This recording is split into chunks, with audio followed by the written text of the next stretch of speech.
अब बात करेंगे किसान आंदोलन की, जिसमें आज का दिन बेहद अहम साबित होने वाला है। आज आंदोलन कर रहे किसान संगठनों और सरकार के बीच छठे दौर की बातचीत होनी है। बातचीत दोपहर 2 बजे दिल्ली के कृषि भवन में होगी।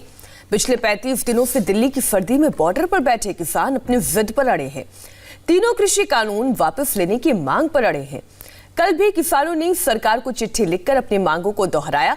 हालांकि सरकार अब भी भरोसा दे रही है कि वो किसानों की बात सुनने को तैयार है, कानून में हर संभव बदलाव को भी तैयार है, लेकिन कानून वापस नहीं लिया जाएगा। ऐसे में जब दोनों पक्ष अपने अपने रुख पर कायम हैं, तो आज की बैठक में क्या होता है, इस पर सबकी नजरें टिकी हुई हैं। 1 महीने से भी ज्यादा वक्त से दिल्ली के बॉर्डर्स पर बैठे किसान और सरकार एक बार फिर आमने सामने होंगे। 5 दिसंबर की आखिरी बैठक के 25 दिन बाद आज एक बार फिर किसान संगठनों के नेता और किसान केंद्र सरकार के मंत्री कृषि कानूनों पर बने गतिरोध को दूर करने की कोशिश करेंगे। आज एक बार फिर दिल्ली एनसीआर के साथ साथ पूरे देश की जनता को उम्मीद होगी कि बैठक के बाद आंदोलन खत्म होगा, किसान दिल्ली के बॉर्डर्स खाली कर देंगे। तय कार्यक्रम के मुताबिक किसान संगठनों और केंद्र सरकार के बीच आज अहम बातचीत होगी। सरकार ने किसानों के 40 संगठनों के प्रतिनिधियों को न्योता भेजा है। किसानों के साथ ये बैठक दिल्ली के विज्ञान भवन में दोपहर 2 बजे होगी। लेकिन बड़ा सवाल है कि आज की बैठक में क्या होगा। क्या आज की बैठक से कोई नतीजा निकलेगा या ये बैठक भी पहले की बैठकों की तरह ही बेनतीजा साबित होगी? ये सवाल इसलिए है क्योंकि बैठक से ठीक पहले किसानों ने सरकार को चिट्ठी लिखकर अपनी मांगों की याद दिलाई है। किसानों ने चिट्ठी में लिखा है कि वो सरकार के बैठक के प्रस्ताव को मंजूर करते हैं, लेकिन वो बैठक में अपने एजेंडे को ही पूरा करने की शर्त पर आ रहे हैं। किसानों की पहली शर्त, तीनों कृषि कानून रद्द करने के तरीके पर चर्चा हो। किसानों की दूसरी शर्त, एमएसपी पर खरीद की कानूनी गारंटी देने की प्रक्रिया और प्रावधान। किसानों की तीसरी शर्त, एनसीआर में वायु प्रदूषण के मसले पर लाए गए कानून को वापस लेना। किसानों की चौथी शर्त, सरकार द्वारा बिजली बिलों को लेकर लाए गए नए बिल को वापस लेना। किसानों के तेवर से साफ है कि बैठक को लेकर उनका क्या रुख है।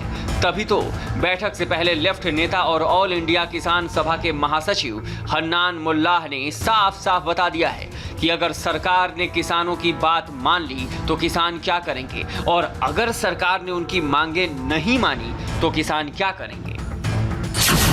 बहुत ज्यादा उम्मीद नहीं है, क्योंकि ये सरकार का जो तरीका है, ये जो हाइड्रोहेडेड एनिमल की तरह अलग अलग जबान से अलग अलग बात कहते हैं। एक बात तो कहते नहीं, मंत्री एक कहते हैं, संतरी और एक करते हैं, प्रधानमंत्री और एक चीज कहते हैं। तो इस परिस्थिति में एकदम बहुत कुछ उम्मीद लेके हम नहीं जा रहा है। हम अपना बात रख दिया। हम देखेंगे सरकार का क्या प्रतिक्रिया है। हम देखेंगे कोई सकारात्मक प्रतिक्रिया है तो हम एक तरह का फैसला करेंगे, और नकारात्मक प्रतिक्रिया है तो वो कमेटी और एक फैसला करेंगे। वो निर्भर करता है सरकार का क्या रवैया होगा। बैठक से पहले किसानों ने अपनी बात पहुंचा दी है, लेकिन सरकार का भी इस मुद्दे पर डे 1 से स्थिति स्पष्ट है। कृषि मंत्री हों या प्रधानमंत्री नरेंद्र मोदी या फिर कोई और केंद्रीय मंत्री, हर कोई इस बात का संकेत दे चुका है कि सरकार कृषि कानूनों को वापस नहीं लेने वाली है। हाँ, किसानों की शंकाएं दूर करने के लिए संशोधन कर सकती है। मतलब ये कि किसान संगठन चाहते हैं कि तीनों कृषि कानून को रद्द किया जाए, लेकिन सरकार कानूनों में संशोधन करने को तैयार है। किसान संगठन कृषि कानून को रद्द करने के तरीके पर चर्चा चाहते हैं, लेकिन सरकार ने साफ कहा है कि वो आपत्तियों पर बात करने को तैयार है। इसी तरह किसान संगठन एमएसपी की कानूनी गारंटी मांग रहे हैं, लेकिन सरकार एमएसपी पर कानून न बनाकर लिखित गारंटी देने को राजी है। तो इस बात का है कि यूपीए के समय मनमोहन सिंह जी, शरद पवार जी, वे भी चाहते थे कि ये कानून बन जाए, लेकिन दबाव और प्रभाव का सामना नहीं कर पाए। इसके कारण वो ये कानून बनाने का यश प्राप्त नहीं कर पाए। लेकिन हम सबका सौभाग्य है कि आज देश का प्रधानमंत्री नरेंद्र मोदी जी हैं। नरेंद्र मोदी जी के सामने एक सूत्री कार्यक्रम है, देश का विकास और देश की जनता का कल्याण। कृषि मंत्री ने यूपीए सरकार और उसमें कृषि मंत्री रहे शरद पवार पर निशाना साधा। तो कल शरद पवार ने भी जवाब दिया। शरद पवार ने एक इंटरव्यू में कहा कि कृषि सुधार वो भी चाहते थे, लेकिन इस तरह नहीं जैसे मोदी सरकार करने की कोशिश कर रही है। मैं और मनमोहन सिंह कृषि क्षेत्र में कुछ सुधार लाना चाहते थे।